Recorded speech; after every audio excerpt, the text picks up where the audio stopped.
Со извици и надвор мафија, само електронско гласање и нема да дозволиме да не измамат илјадници граѓани на Бугарија му пркосеа на студот протестирајќи со барање за фер избори, додека земјата се движи кон 8 избори во последните 5 години.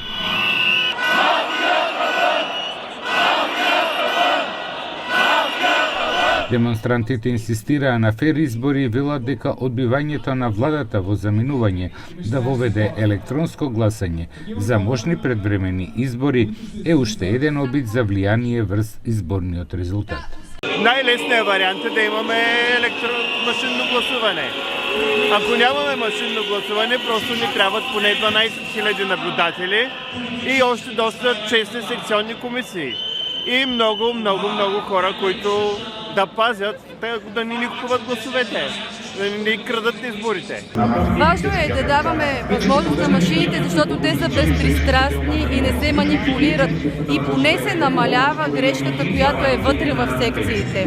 А с наблюдатели и така засилена гражданска активност можем да намалим и злоупотребите пред секциите, както се видя в Пазарджик неодавна. Во центарот на незадоволство на демонстрантите улогата на бугарскиот политичар и олигарх Дељан Пеевски, кој е под санкции од САД и Обединетото кралство, како и неговата партија ДПС Нов почеток, која постојано го поддржуваше заминувачкиот коалицијски кабинет, предводена од партијата ГЕРБ на поранешниот премиер Бојко Борисов. Председателот Румен Радев им даде можност на двете најголеми парламентарни групи да формираат нова влада, но двата обиди не успеа. Сега председателот избере мандатар и доколку и овој обид биде неуспешен, ќе именува техничка влада до одржувањето на нови избори.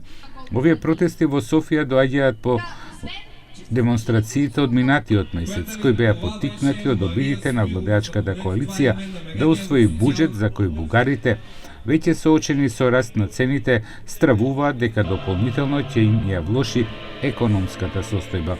Владата подоцна го повлече контраверзниот буџетски план за 2026, но барањата на демонстрантите се проширија, вклучувајќи и повици за оставка на десноцентристичката влада.